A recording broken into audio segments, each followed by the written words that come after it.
उन पर कृपा करें।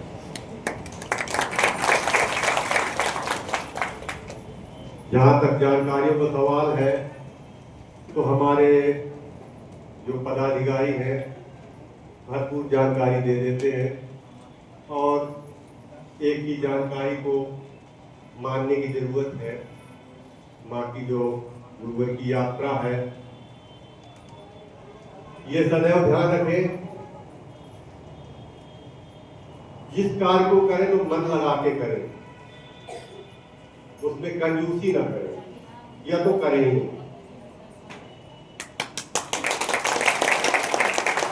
अभी 2-3 दिनों से मैंने एक चीज मार्क किया है, हमारे कुछ गुरु भाई अगर किसी ने उन्हें टोक दिया तो अपनी यात्रा को ही विराम दे देते हैं।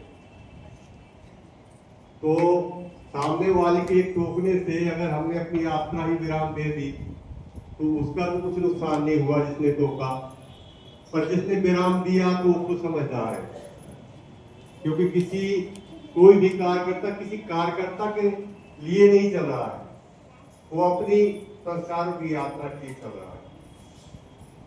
और इस यात्रा में हमारे लिए महत्वपूर्ण मां गुरुवर है,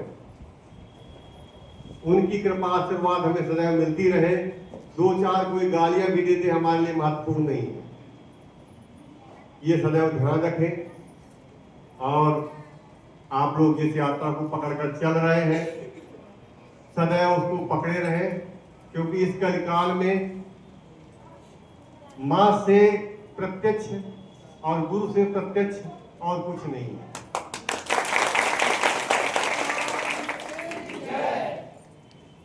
जो भी है तो सब मां के बाद है, इसके पहले कुछ नहीं है, ये सदैव ध्यान रखें।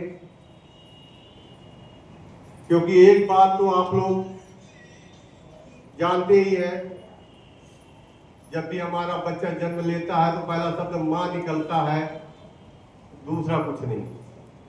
इसी से समझा जा सकता है कि मां से हमारा संबंध डायरेक्ट है, बगैर माध्यम के। इसके बाद भी गुरुवर उस यात्रा को बताने, उस पर चलने के लिए, प्रेरित करने के लिए इस युग में उपस्थित है। इससे बड़ा और सौभाग्य हमारा क्या हो सकता है। लोग तो छोटी छोटी चमत्कारों में संतों के पीछे चल पड़ते हैं, और गुरुवर की यात्रा में जो गुरुदेव से जुड़ा आज तक ऐसा हुआ ही नहीं जो नशा मुक्त न हुआ हो। इससे ज्यादा प्रमाण और क्या हो सकता है। 50 लाख लोग गुरुवर के शिष्य हैं और सभी नशा मुक्त मांसाहार मुक्त हैं।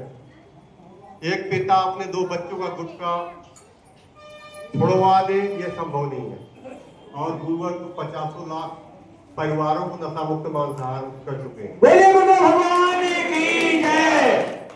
अब इससे बड़ा उदाहरण, उससे बड़ा चमत्कार तो मुझे इस पृथ्वी में तो कुछ दिख नहीं रहा, और किसी को दिखे अलग मैटर।